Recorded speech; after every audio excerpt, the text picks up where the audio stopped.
Nakakalungkot, mga celebrities na pumanaw at namaalam na ngayong taong 2025. Marivin Arayata, January 16, 2025. Siya ang veterano at retiradong GMA7 executive. Natiyahin din ni PBB Celebrity Collab Edition housemate Ralph De Leon. Isa siya sa likod ng successful GMA programs tulad ng Go Bingo, Miss D, Bubble Gang, Cool Ka Lang, Idol Sikap, Knots Entertainment at Superhero. Gloria Romero, January 25, 2025. Si Miss Gloria Romero ay kinilala bilang Queen of Philippine Cinema at pumanaw siya sa edad na 91. Naging sikat ang love team nila ni Juancho Gutierrez na nauwi rin sa pagpapakasal noong September 1960 na tinaguri ang Wedding of the Year. Mas nakilala naman ang tambalan nila ni Luis Gonzalez at nakagawa ng 30 movies na magkasama. Dr. Andres Eduardo, January 31, 2025. Siya ang pinakamamahal na ama ng socialite and tita vlogger na si Small Laude at successful businesswoman na si Alice Eduardo. 90 years old nang pumanaw ang dating dentista. Si Dade, ang #1 fan ni Small sa pagpasok nito sa vlogging at sikat din sa mga followers ni Small. Barbie Hsu, February 2, 2025. Minahal ng mga Pinoy ang Taiwanese actress na kilala bilang si Sanchay sa dramang Meteor Garden. Pumanaw siya sa edad na 48 dahil sa influenza A-induced pneumonia habang nagbabakasyon kasama ang pamilya sa Japan. Norman Santos, February 3, 2025. Miyembro siya ng all-male dance group na UMD o Universal Motion Dancers at pumanaw sa edad na 52 years old. Kidney failure ang naibalitang naging sanhi ng kanyang maagang pagpanaw. Margarita Forres, February 11, 2025. Ang kilalang chef at restaurateur na si Chef Gaita ay pumanaw sa edad na 65. Cardiac arrest ang naging sanhi matapos siyang matagpo ang unresponsive sa kanyang hotel sa Hong Kong. Pinangalan ng Asia's Best Female Chef si Chef Gaita sa World's 50 Best Restaurants na nagtatag ng Chibo, Grace Park, Alta at Luso na isang Michelin-selected restaurant. Matutina, February 14, 2025. Ang magaling na komedyante ay pumanaw sa edad na 78 years old dahil sa acute respiratory failure. Nagkaroon din siya ng stage 5 chronic kidney disease at hypertensive cardiovascular disease. Nagkaroon naman sila ng mini reunion ni Diamond star Maricel Soriano na nakasama niya sa John and Marcia noon. Kearney Amarillo, February 23, 2025. Ang lead singer ng bandang Mulato ay pumanaw sa edad na 54 dahil sa stage 4 breast cancer. Ilan sa mga kantang pinasikat ng Mulato ay ang awiting Ayala Girl at ang cover version ng kantang Growing Up na soundtrack ng TGIS The Movie. Angelo Colmenares, March 5, 2025. Siya ang pinakamamahal na ama ng aktres na si Angel Locsin at pumanaw sa edad na 98. Dati siyang swimmer na nanalo ng bronze medal sa 1954 Asian Games. Delia Razon, March 15, 2025. Ang veteranang aktres noong 1940s ay pumanaw sa edad na 94. Siya ang lola ng kapuso star na si Carla Abellana at mother-in-law ng aktor na si Ray PJ Abellana. Taong 2009 naman nang gawaran siya ng Lifetime Achievement Award sa 57th FAMAS Gabi ng Parangal. Tony Gloria, March 24, 2025. Siya ay isang kilalang film producer at pumanaw sa edad na 79. Tinawag siyang True Titan of Philippine Cinema dahil sa mga obra niyang Baler, El Presidente, at Aba Nakakabasa na Pala Ako. Siya ang founder and chairman ng production company na Unitel Straight Shooters Media. Pilita Corrales, April 12, 2025. Ang Asia's Queen of Songs ay pumanaw sa edad na 87 sa kanyang pagkakatulog. Nakilala rin siya bilang greatest singer in the Philippines na nagpasikat sa kantang A Million Thanks to You. Iginawad sa kanya ang Presidential Medal of Merit ni Pangulong Bongbong Marcos para sa kanyang mga serbisyo sa sining noong May 4 na tinanggap ng kanyang anak na si Jackie Lu Blanco. Nora Honor, April 16, 2025. Ang nag-iisang superstar ng Philippine cinema ay pumanaw sa edad na 71 dahil sa acute respiratory failure following an angioplasty procedure. Siya ay pinarangalan bilang National Artist for Film and Broadcast Arts noong 2022. Ang nag-iisang biological son niya na si Ian De Leon ay anak nila ng aktor na si Christopher De Leon. Ang apat pa nitong mga anak ay sina Lotlot, Matet, Kiko at Kenneth De Leon. Haji Alejandro, April 21, 2025. Ang orihinal na kilabot ng mga kolehiyala ay pumanaw sa edad na 70 dahil sa stage 4 colorectal cancer. Ilan sa pinasikat niyang mga awitin ang Kay Ganda ng Ating Musika, Panakip Butas, May Minamahal at Nakapagtataka. Ang kanyang mga anak ay sina Barney at Rachel Alejandro at nag-iisang anak na lalaki na si Ali sa ikalawang misis na si Rio Diaz. Longtime partner naman niya ang singer na si Alina Velasquez. Ricky Davao, May 1, 2025. Ang veteranong aktor at direktor ay pumanaw sa edad na 63 dahil sa complications related to cancer. Anak siya ng aktor na si Charlie Davao. Mayroon silang 3 anak ni Jackie Lu Blanco. Ang girlfriend naman ni Ricky na si Malca ay maayos din ang relasyon sa mga anak at kay Jackie Lu. Huli niyang proyekto ang seryeng Sangre bilang si Governor Emilio Salvador. Amay Bisaya, May 8, 2025. Ang aktor ay kilala bilang sidekick sa ilang mga action films ni na FPJ at Ramon Revilla Sr. Siya ay pumanaw sa edad na 67 dahil sa complications due to diabetes. Jaime Licauco, May 15, 2025. Ang renowned parapsychologist, lecturer at former journalist ay pumanaw sa edad na 84. Kinumpirma ito ng kanyang apo, si kapuso actor David Licauco sa social media. Naging host siya ng radio program na Inner Minds sa DZMM sa loob ng 21 years at DWIZ's Kapangyarihan ng Isip na nagtapos noong 2015. Freddie Aguilar, May 27, 2025. Ang Filipino folk singer na si Ka Freddy ay pumanaw sa edad na 72 dahil sa multiple organ failure. Nakilala siya sa pinasikat niyang kanta na Anak na translated sa iba't ibang lengguwahe. Na-appoint naman siyang Presidential Advisor on Culture and the Arts ni Pangulong Duterte at ginawang member ng National Commission for Culture and the Arts o NCCA. Roderick Red Sternberg, May 27, 2025. Ang aktor at TGIS star ay pumanaw sa edad na 50 dahil sa cardiac arrest. Naiwan niya ang kanyang misis at 3 anak.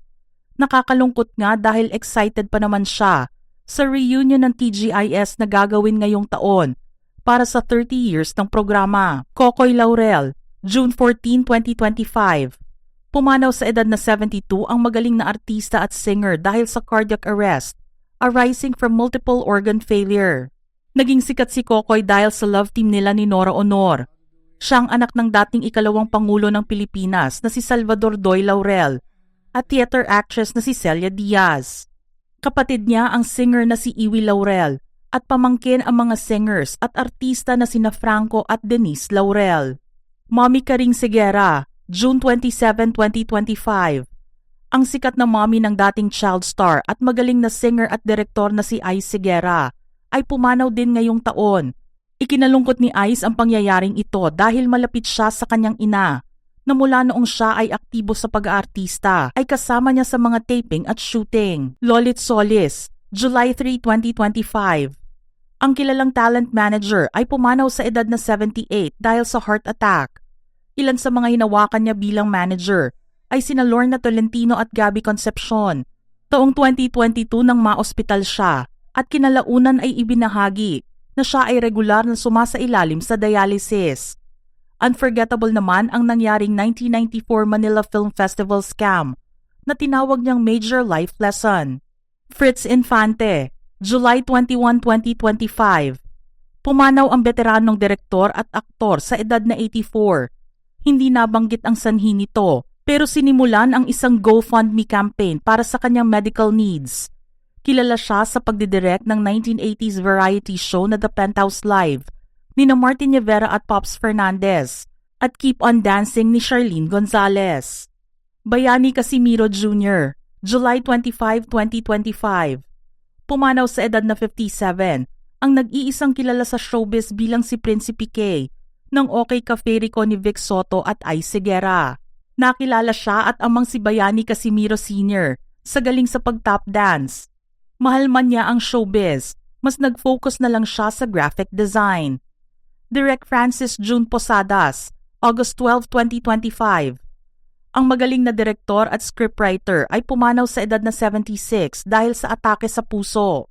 Kilala siya sa ilang hit action films tulad ng Muslim Magnum 357, To Serve and Protect, Emong Salvacion, at adult films tulad ng Tampisaw, Masarap na Pugad, Balat Sibuyas at Sex Scandal. Direk Mike De Leon, August 28, 2025. Pumanaw ang veteranong direktor sa edad na 78. Independent filmmaker siya na nakilala sa marginalized themes within the Philippine culture. Gloria Loli Mara, October 17, 2025. Pumanaw ang veteranang aktres sa edad na 86.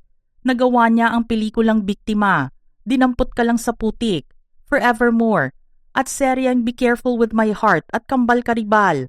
Nagwagi siya ng Best Supporting Award sa Cinemalaya 2016 para sa pelikulang Ang Bagong Pamilya ni Ponching. Davy Langit, October 21, 2025. Pumanaw ang singer na si Davy sa edad na 38 dahil sa sakit na spondylodiscitis, isang serious infection affecting the spinal column.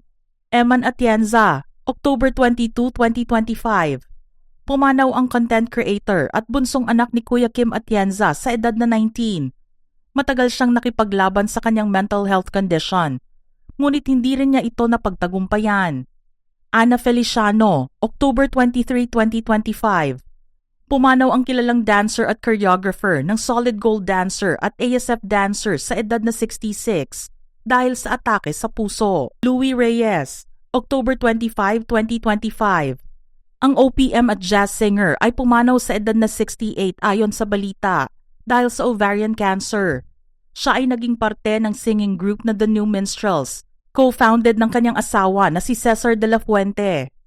Patrick de la Rosa, October 27, 2025. Pumanaw ang veteranong aktor sa edad na 64 dahil sa pneumonia habang nasa US. Nabalita rin na nakipaglaban siya sa sakit na cancer sa loob ng maraming taon. Piwi Polintan, October 28, 2025. Ang former lead singer ng bandang Jeremiah ay pumanaw sa edad na 46 matapos makaranas ng stroke. Nakilala ang kanilang grupo noong 1998 na nagpasikat sa kantang Nanghihinayang. Dondon Nakar, November 1, 2025. Ang 70s actor at miyembro ng apat na sikat ay pumanaw sa edad na 66 dahil sa cardiac arrest. Rosa Rosal, November 15, 2025. Ang Philippine Red Cross Governor at veteranang aktres ay pumanaw sa edad na 96. Taong 1999 nang makuha niya ang Ramon Magsaysay Award for Public Service. 2006 ay nakuha niya ang Order of the Golden Heart mula kay PGMA. At 2008 ay iginawad sa kanya ang Ading Fernando Lifetime Achievement Award sa 22nd PMPC Star Awards for TV. Bienvenido Dido de la Paz, November 22, 2025. Ang veteran theater and TV actor ay pumanaw sa edad na 69. Taong 2022 nang isa publiko niya ang paglaban sa sakit na cancer. Nanalo siyang Best Supporting Actor sa Cinemalaya Film Festival 2017 para sa pelikulang Respeto. Budoy Marabiles, December 4, 2025. Ang musician at former PBB Celebrity Edition 2006 housemate na miyembro ng reggae band based in Cebu na Junior Kilat ay pumanaw sa edad na 54 dahil sa cardiac arrest. Norma Hapitana, December 10, 2025. Ang talent manager, journalist, book author at PR practitioner ay pumanaw sa edad na 87. Kilala siya bilang manager ng showbiz career ng aktor na si Cesar Montano. Jeff Utanes, December 16, 2025. Ang kilalang voice talent at dubber ni Goku ng Dragon Ball ay pumanaw sa edad na 46. Siya rin ang nagbigay boses kina Doraemon, Detective Mori, Mickey Mouse at Barney. Bing Davao, December 20, 2025. Ang aktor at nakatatandang kapatid ni Ricky Davao ay pumanaw naman sa edad na 65 dahil sa cardiac arrest. Huli siyang na-interview ni Julius Babaw noong November 13, 2025. Ilang mambabatas at key personalities din ang pumanaw sa mundo ng politika. Divi Savellano, Dina Bonavi's husband, Agriculture Undersecretary, January 7, 2025, 65 years old. Cause of death, abdominal aneurysm. Congressman Edsel Lagman, January 30, 2025, 82 years old. 1st District Albay. Cause of death, cardiac arrest. Estelito Mendoza, March 26, 2025, 95 years old. Veteran lawyer na kumatawan kay VP Sara sa mga kaso ng confidential funds na nananatiling nakabinbin sa Korte Suprema. Virgilio Garciliano, March 29, 2025, age 87. Former COMELEC Commissioner, naging kilala dahil sa Hello Garci scandal. Sandra Cam, April 10, 2025, age 64. Cause of death unknown. Former PCSO board member, self-confessed wetting bag woman at whistleblower. Juan Ponce Enrile, November 13, 2025, age 101. Cause of death, pneumonia. Ika-26 Senate President mula 2008 hanggang 2013. Isa siya sa mga longest-serving Filipino politicians in history. Nahuling naupo bilang Chief Presidential Legal Counsel ni PBBM. Yusek Catalina Cabral, DPWH, December 18, 2025, age 63. Cause of death, blunt force trauma, sanhi ng pagkakahulog sa bangin sa Tuba, Benguet. Isa siya sa mga key witnesses sa maanumalyang flood control project sa bansa. Congressman Romeo Acop, December 20, 2025, age 78, 2nd District Antipolo, cause of death, heart attack. Nabalita na noong November 28, 2025, na discharge si Acop sa ospital matapos makatanggap ng kidney transplant. Sa larangan naman ng sports, Coach Sammy Acailar, January 30, 2025, age 65, cause of death, cardiac arrest. Kilala siya bilang isang magaling na volleyball coach. Nakapag-uwi sila ng men's national volleyball team ng bronze medal noong 1991 SEA Games. Coach Jimmy Mariano, December 7, 2025, age 84. Ang legendary basketball player at coach ay kilala bilang si Mr. Cool. Naglaro para sa national basketball team sa 1966 Asian Games, 1968 at 1972 Summer Olympics. Nabigyan din niya ng PBA Championship ang Presto Tivolis noong 1990 bilang coach. At panghuli naman ay may kinalaman sa isa sa mga pinakamalaking relihiyon sa bansa. Nabalita noong April 21, 2025, ang pagpanaw ng 266th head ng Catholic Church na si Pope Francis sa edad na 88 dahil sa complications due to pneumonia.